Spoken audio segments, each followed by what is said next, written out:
If you don't have connections in the business, real estate can be really freaking hard to get into. There are so many course options, tons of brokerages to choose from. No one really tells you how real estate agents even make money. So where do you even start? Well, that's what this video is for. I've got 6 things to cover, from getting your license all the way down to setting goals and creating that daily schedule that's going to keep you on track and help you create a lot of business. So let's get into it. If we have not met yet, my name is Vena Jarabek. I'm a real estate agent here in Seattle.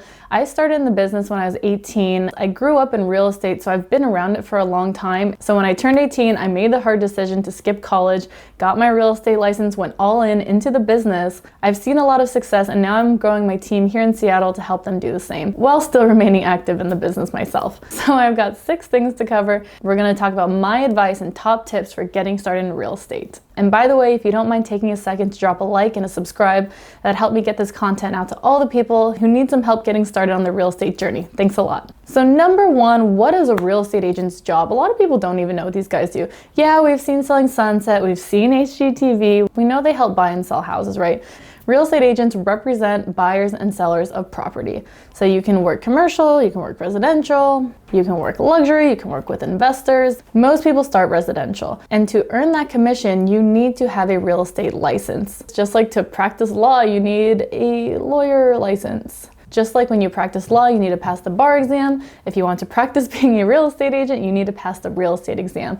It's really, really simple. You need to be 18 with a high school diploma to get your real estate license. I recommend doing the online course. It's different in every state, so I can't speak for all of them. In most states, it's between 60 and 90 hours. You get the online course with the highest pass rate, and then you go take the test. Now, this is where a lot of people get choked up. So what I always say, and what everyone who takes that course soon finds out, is that the real estate course does not teach you how to be a real estate agent. It does not give you the skills to be a successful real estate agent. It simply educates you on necessary laws, which are pretty important, and a lot of other technical BS that shows up on the test, but you never use afterwards. And so the real estate course is something you have to get through. I would say don't take it too seriously, but memorize the content and take the practice exams because they look just like the real test. That's my number 1 tip that I tell everyone who asks for advice on the real estate course.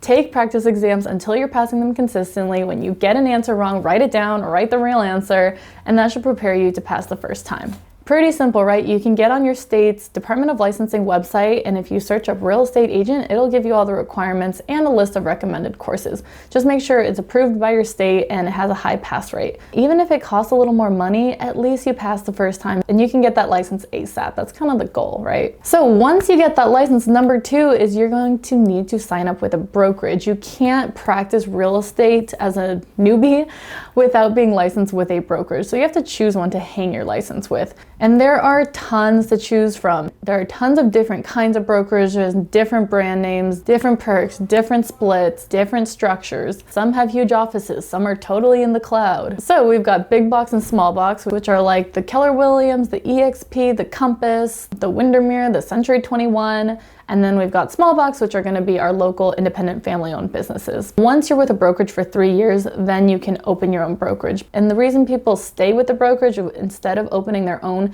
is there's a lot of liability involved, especially when you hire agents. Now remember, you're an independent contractor, so you're not technically employed by the brokerage, but you're licensed with them. What I always say is brand name does not matter because they are all truly built differently. Like the Keller Williams in Seattle is going to be really different from the Keller Williams in Tacoma, from the people to the splits to the team structures, all of that. So we've got big box and small box. Then when we talk about team or no team, I recommend joining a team as long as it's not too expensive for you, because we know that when you're around people who are kind of doing the same thing as you, they have similar goals, you're all on the same path on this journey, you're going to be a lot more successful. There will be a lot of accountability and it's going to be more fun as opposed to just being by yourself. But hey, if you like to go solo, totally go solo. So that's my 2 cents on a team. Then when we talk about splits, this is your commission split. So every time you sell a house, the commission is paid directly to the brokerage and then the brokerage pays out to you. I would say starter splits are 60-40, 70-30, and 80-20.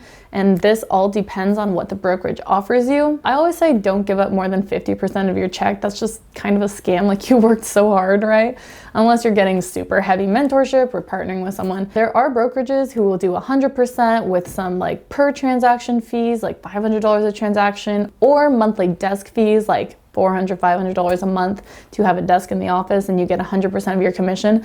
I really do not recommend these because they are not going to help you get started at all. Obviously, if they're paying you 100%, there's nothing in it for them to help you make money, right? So it's really up to you, and the strategy here is to look up a bunch of brokerages in your area. You want them close by so you're not going out too far and you can participate in office events and whatnot. So you want to locate some brokerages, call them, email them, schedule some interviews, ask them what kind of training they offer, what kind of mentorship they offer, what kind of office trainings there are, how often does the team get together, just things like that. The top 3 things I recommend you look out for are going to be the startup training, the ongoing mentorship, so office trainings, helping you through your deals, having someone there to help you and guide you when you need it, and then vibes. You want to like the people that you're working with, right? You want to be somewhere where they're going to be motivating you, everyone's doing a lot of business, so you're all growing together, and that helps everyone in the end. That's kind of how my team is set up. We have a very strong culture. We're quite close. We all come to the office just about every day. We all set goals together on the first of the month. We go to coaching events together. We go to networking events together. We learn a lot, and it's a lot of fun.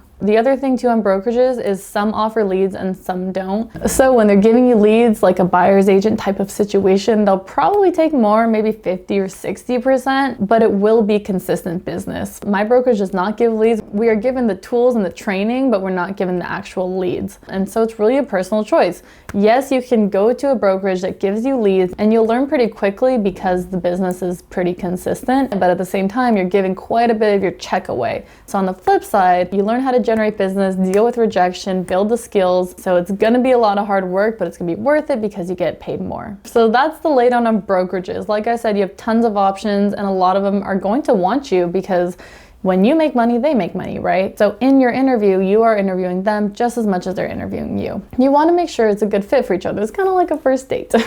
By the way, the average agent changes brokerages like 5 times before they find the one they like. So don't sweat it. Don't feel like you're committing to something, but definitely find somewhere where you see growth potential for yourself. So you got your license, you joined a great brokerage, and now you're ready to start earning some money. You're ready to start generating business. You spent all that time and effort getting the license, interviewing brokerages, and getting signed up. And now I hope you're super hyped to start earning business for yourself. So next topic is education. Even when your brokerage is giving you great startup training, I'm gonna recommend that you self-educate. And while you're in the pre-licensing process, it's pretty easy to get on YouTube, start reading some books, start to learn how to generate business, right? I totally recommend going to networking events and coaching events. I'm a big fan of the Ferries, Tom and Mike Ferry. Go to your office trainings, do those webinars, keep reading books, make a commitment to spending X hours a day building your skills. It's gonna be really important when you start up because it sets you up for your whole career, essentially. I read all the books while I was getting my license. I still read the books and watch the YouTube videos, and I saved up to join coaching a year in. I think a business coach is really, really important between the accountability and keeping you on track for your goals for the year, plus having someone to help you through your tough situations you might have and guiding you to keep building your business and deciding what's next, right? Especially from someone who's already done it, there's a lot of value in having a business coach. So I would recommend it. And now the fun part, the prospecting. Let me do a thumbnail.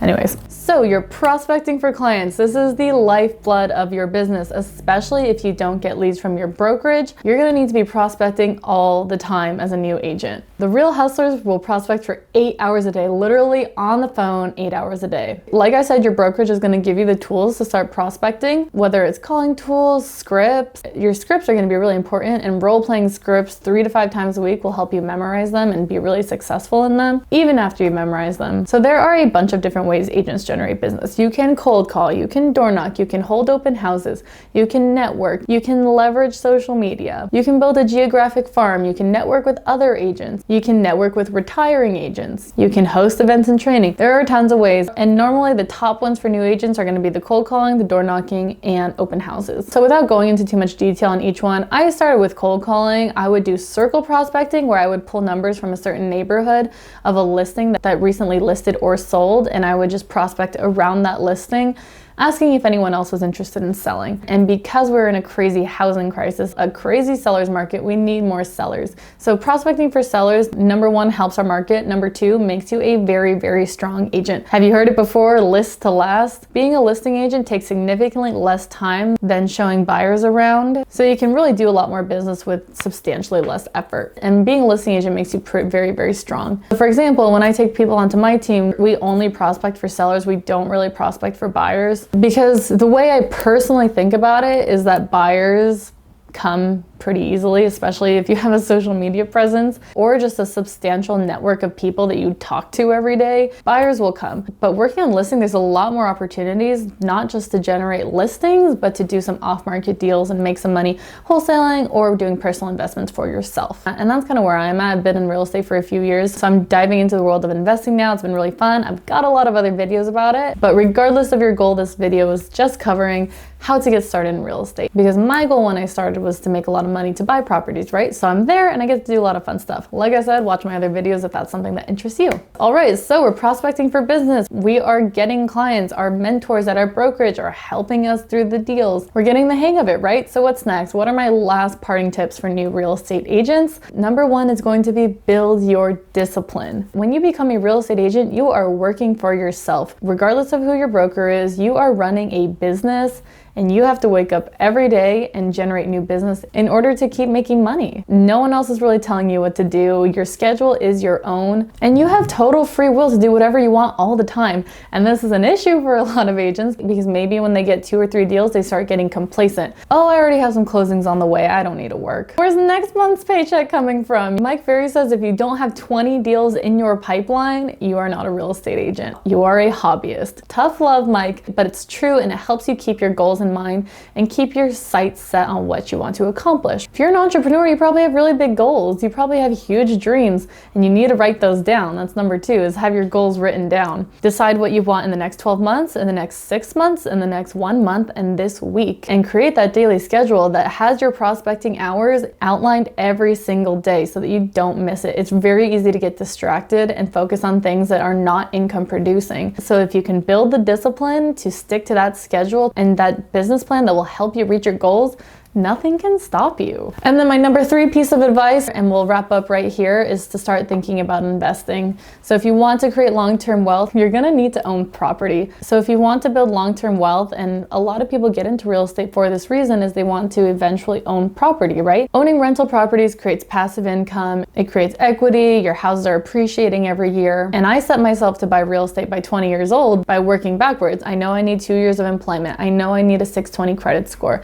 I know I need high income and low debt. So I set myself up for that, and I'm working on buying my first house right now. So it's all very exciting. Real estate is a really fun business. It can be stressful at times, and so managing that stress is important too. But all in all, what you put into it is what you get out of it. Another Mike Ferry quote, your income is directly proportionate to the work you put in and the value you provide to the market. So hey, there are literally 1 million real estate agents in America.